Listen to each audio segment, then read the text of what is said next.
네, 안녕하십니까. 그 다른 과목 하기 전에 상부수 평가가 양이 많기 때문에 상부수 평가를 또 간단한 10분 이상이라도 감을 익히라고 하겠습니다. 상부수 평가 66페이지입니다. 기존의 책하고 지금 많이 바뀌었습니다. 기존의 책은 42페이지입니다. 자, 금사, 그 다음에 어페루 신선 냉동품, 냉장품, 냉동품, 병조림품까지 했습니다. 한천은 봉조류 중에 한천 성분 다당류를 물리적 또는 화학적 방법에 의하여 추출, 원고 및 건조시킨 제품을 말한다. 물리학이지 식물학적은 안 들어갑니다. 홍조류입니다. 갈조류나 녹조류는 아닙니다. 녹조류, 갈조류, 홍조류 그렇게 되죠. 자, 식염 소금입니다. 식음이란 해수나 암염, 호수염 등으로부터 얻은 염화나트륨이 주 성분이 결정체를 재처리하거나 가공한 것 또는 해수를 결정화하거나 정제 결정화한 것을 말한다. 이렇게 됐습니다.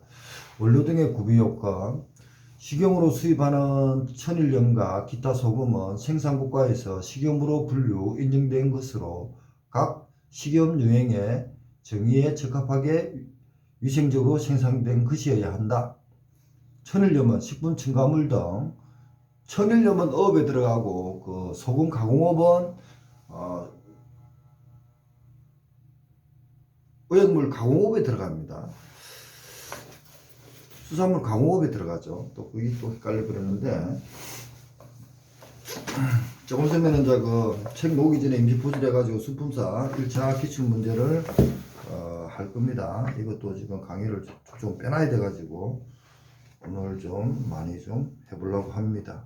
오늘 내일 모레 제가 1월 11일부터 그 학원 강의에 들어가잖아요. 그래서 경매사와 수품사 강의를 어떻게 뺄까 지금 오늘 내일 모레까지 하루에 10개 이상을 빼려고 지금 하고 있습니다.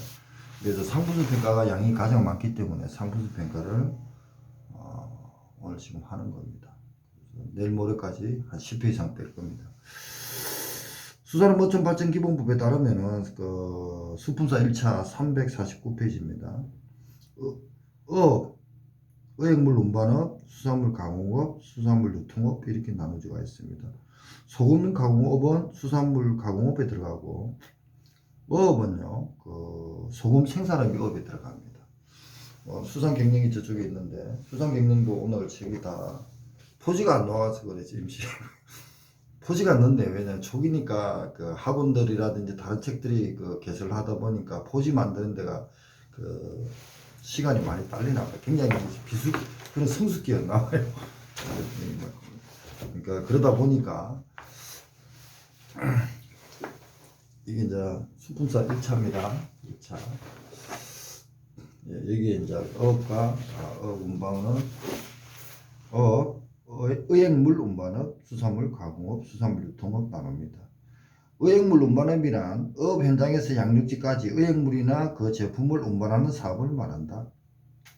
가공업이란 수산 동식물을 직접 원료 또는 재료로 하여 식료, 사료, 비료, 호로, 유지 또는 가죽을 제조하거나 가공하는 사업을 말한다. 이런 게 이제 그 기본이 돼야 수하고 품질 관리가 되는 겁니다. 그래서 과목에 다 그 한목에 이렇게 세트로 되어 있다는 것은 이 과목 따로 저 과목 따로가 아닙니다. 그러니까 그걸 생각하셔가지고 그 중에서 특이하게 이제 좀 이렇게 전문적으로 완전히 들어가 있는 것이 이제 수하고 품질 관리 즉 상부수 평가입니다. 그래서 상부수 평가가 감을 익히라고 지금 천천히 나가면서 넓게 지금 하고 있는 겁니다. 그 제조 가공 기준입니다. 식염의 식품 유형은 천일염, 제재소금, 태움 용웅소금, 정제소금, 기타소금, 가공소금. 가공소금은 유형이 상이한 식염을 서로 혼합하거나 천일염, 제재소금, 태움 용웅소금, 정제소금, 기타 소금을 50% 이상, 50%입니다. 이상 사용하여 식품 또는 식품 첨가물을 가하여 가공한 소금을 가공 소금이라 합니다. 자, 소금의 개념입니다. 김용의 서술행 구의 모의고사와 2차 수분사 그리고 이경희 교수 책에 보면 제가 자료를 찾아보니까 소금은 인류 최초의 방부제이자 조미료로 5,000년 전 고대 이집트에서 어류의 소금을 이용한 염장법이 시작되었답니다. 염장법입니다. 엄장이 아니고 염장. 기록에 의하고 되었다고 기록하고 우리 선조도 고춧가루의 사용 전에 소금이 사용된 것으로 기록해 보입니다. 다만 정확성을 본다면 조선 후기에 보여지는 문헌에 동해의 어육을 원주로 유통시킬 수단으로 소금을 사용했다고 보여집니다.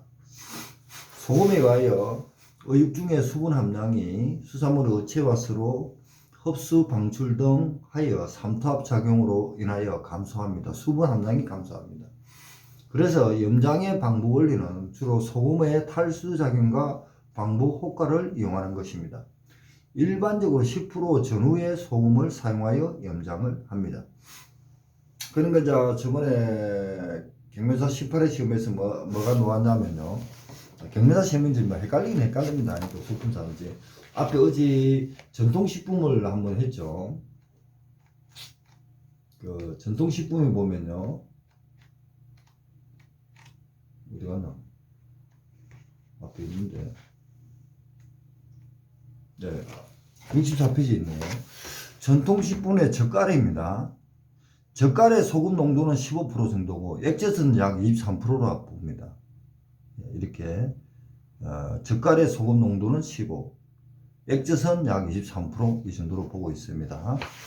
나중에 이제 발효식품인가 어딘가 뒤에 있을 겁니다. 거기에도 보면, 이 페이지인가 한번 볼까요? 발효식품이라.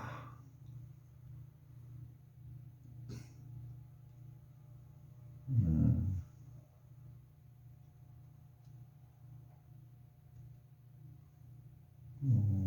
80페이지 정도로 봐야겠네요.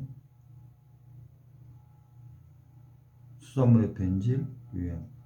나중에 찾아보겠습니다. 뒤쪽으로 있기는 있거든요. 제가 쭉 넘겨서. 목차를 안 빼놨다 보니까 조금 다음에 할 때는 목차에다 빼야겠습니다. 그러니까 이 상부선 평가가 지금 제가 여유있게 지금 계속 하는 이유는 정을 하시라는 겁니다. 정을. 이런 게 있구나. 근데 이게 이제 정리가 돼야만이 상부선 평가가 점수가 올라옵니다. 그래서 다른 거는 집중적으로 한 달이면 되지만 상부선 평가는 한 달 만에 안 됩니다. 그래서 제가 지금 상부선 평가에 대해서 좀 신경을 쓰고 있는 겁니다. 전통식품하고 발효식품이 있는데, 그리고 이 상부선 평가 범위가 우리가 시험 보는데 100% 다 완벽하게 커버가 안 됩니다. 커버가 안 된다는 얘기는 뭡니까? 그만 범위가 넓기 때문에 준비하는 게 한계가 있습니다. 한계가. 그래서 그렇지만 25문제에서 한 22문제는 커버가 되게끔 준비했으니까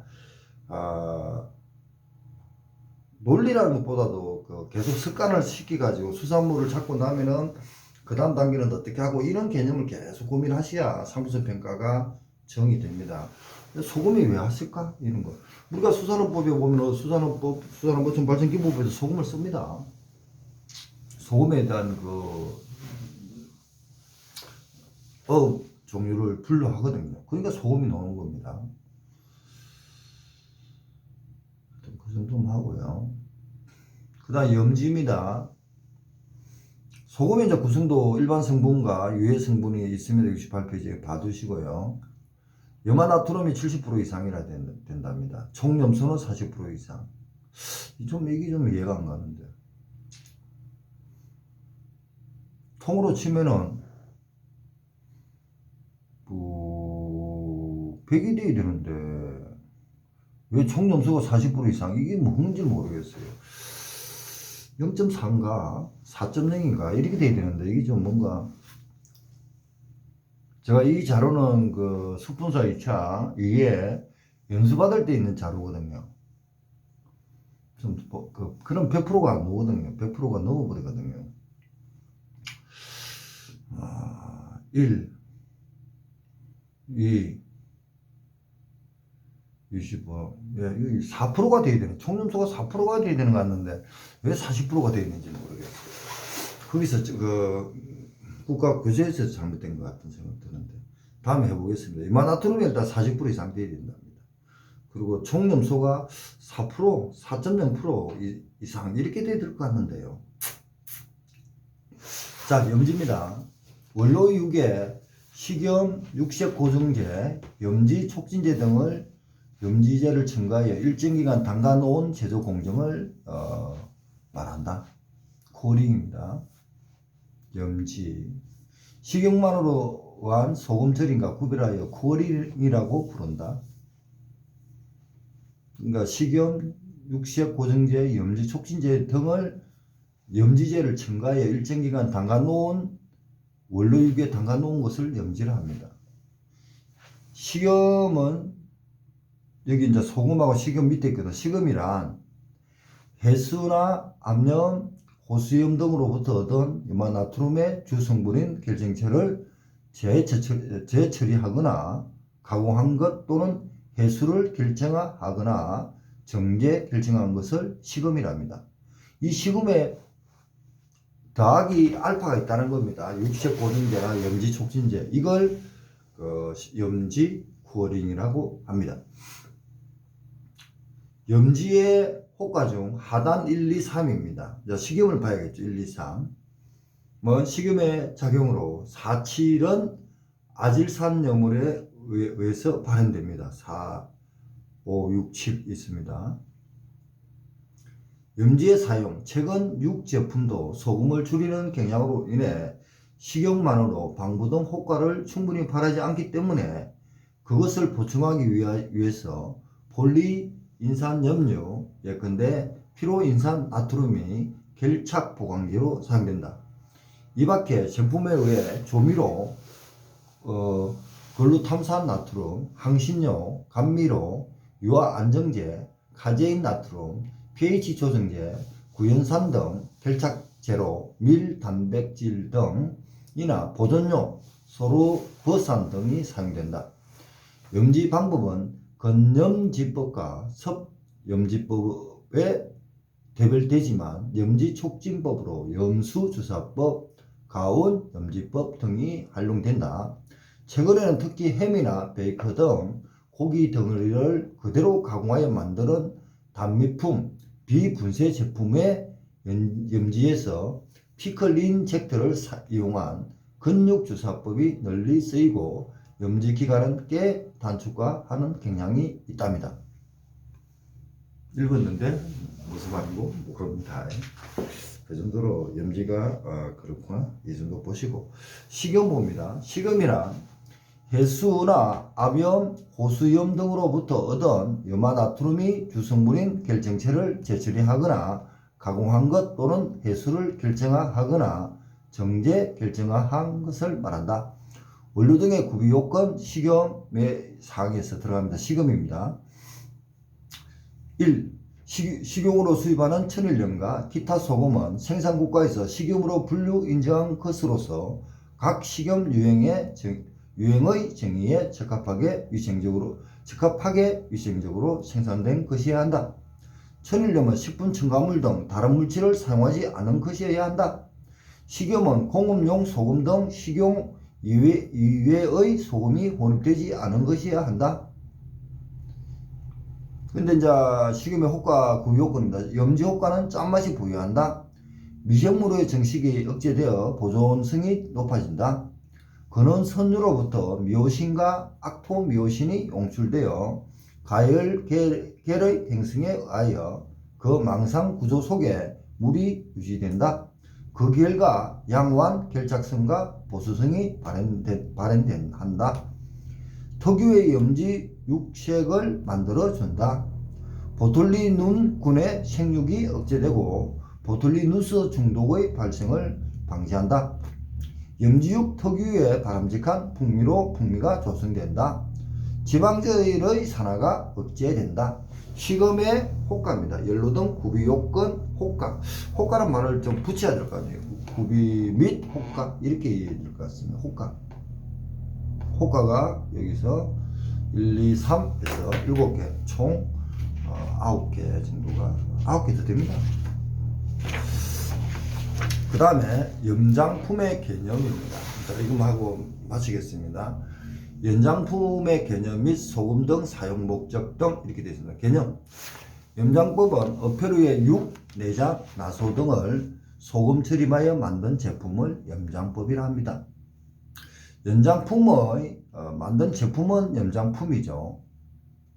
그러니까 염장법은 어패류의 육, 내장, 나소 등 소금 처리하여 만드는 방법이고 그 방법의 결과물이 제품입니다. 그렇게 말을 써야 되는데 너무 줄여버렸는 거죠.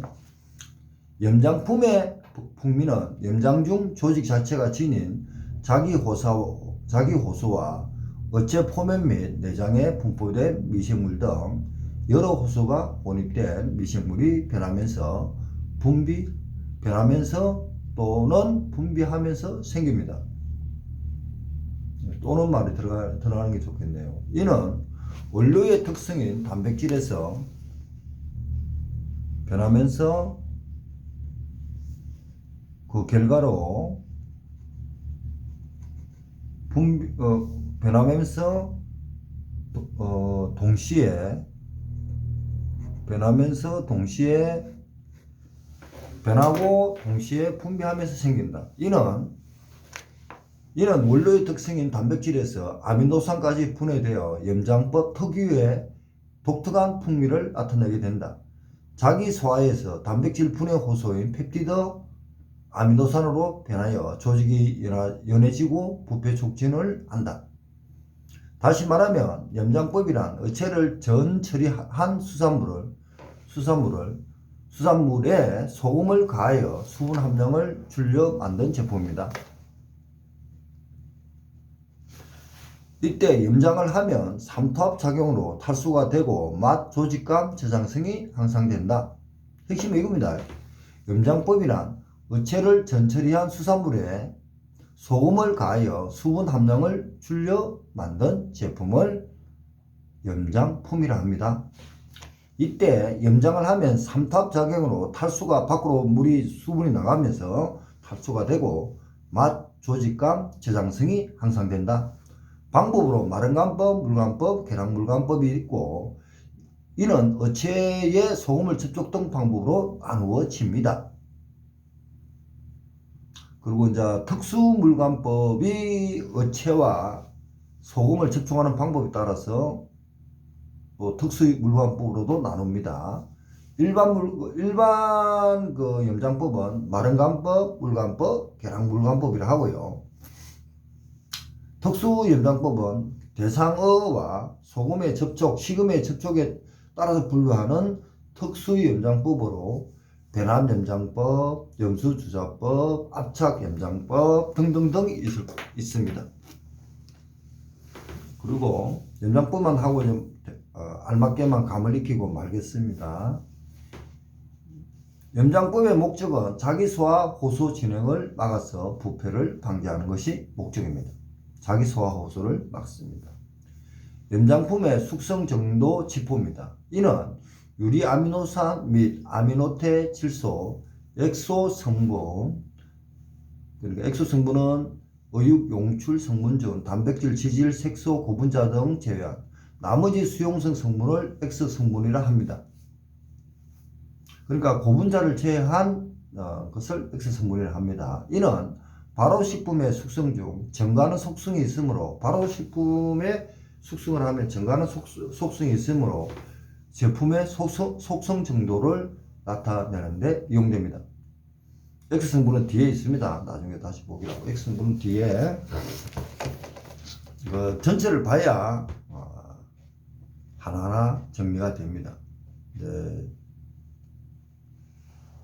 X 성분이 뒤에 210페이지에 있습니다. X 성분 읽어보겠습니다. 염장법과 X 성분, 염장법, 냉장법, 염장품, X 성분 이렇게 합니다. X 성분은 210페이지에 있는데 어패류의 맛과 기능성에 중요한 역할을 하고 어패류의 변질과도 관련이 많으며 척주 동물보다는 무척주 동물에서 X 성분 함량이 많다. 일반적으로 고분자가 저분자 형성이 되고 저분자로 형성이 되고 부패세균이 이 저분자를 이용합니다. X 성분에는 아미노산, 누클레오티드, 베타인, 유기산 등이 있고 어패류의 맛에는 아미노산, 누클레오티드 등이 많이 관여합니다. 맛에 관여한답니다. 어패류의 X 성분에서 가장 많이 차지하는 것은 글루신, 알라닌, 글루탐산 등과 같은 유리 아미노산이다. 특히 글루탐산은 맛을 내는 아미노산 중에서 가장 중요하다. 누클레오티드는 중에서 맛에 크게 관여하는 성분은 이노신산으로 이것은 매우 좋은 맛을 내는 성분이지만 다른 맛의 성분과 맛의 상승작용이 강한 특성이 있다. 조개류에는 숙시산이 많아 국물이 시원하게 느껴지며 연체동물과 갑각류에는 베타인이 많아 상쾌한 맛을 낸다. 타우린도 X 성분이고 이는 건조 오징어의 포피를 뜯고 있는 흰가루 성분인 타우린이고 성게의 쓴맛은 아미노산의 일종인 발린이다. 여기에 사용된 용어들이 X 성분이랍니다. 저분자다. 부패세균이 이용한다. 이렇게 됐습니다. 자, 그 다음에 저도 지금 진도 천천히 나가면서 지금 하면서 하다 보니까 목이 메이네요. 자, 염장법의 보존성 정대 원리. 자, 이거 행정구식 기출이 20점인가 25점짜리입니다. 어체의 연기를 침투시켜 세균 및 자기 소화 작용을 억제함으로써 변질 및 부패를 방지한다. 이때 억제된 상태가 유지되므로 연장품의 신선한 맛 등이 보존된다. 어체의 근육 조직 내에 자기 소화 호소작용으로 근육 단백질 변화를 억제하여 보존성이 유지된다. 수산물의 사후 변화는 생사 해당 작용, 사후경직, 해경, 자기소화, 부패로 진행되는데 염장법에서는 자기소화 단계를 조정하여 수산물을 부패 전 단계인 신선한 조직을 유지하여 보존성을 증대하는 원리다. 자기소화 관여 호소는 펩티드와 아미노산 등이다. 단 소금은 미생물 작용을 억제만 하지 사멸은 못하므로 소금 농도를 일정 수준으로 조절도 재조절해야 됩니다. 자, 그 다음에 어패류의 작용하는 연장법의 종류입니다. 연장법의 종류, 마른간법, 드라이 솔팅, 건염법이라 하고요. 물간법, 섭열법이라 합니다. 마른간법은 어패류를 염장할 때 소금을 직접 뿌리는 것으로 소금물을 사용하는 물간법.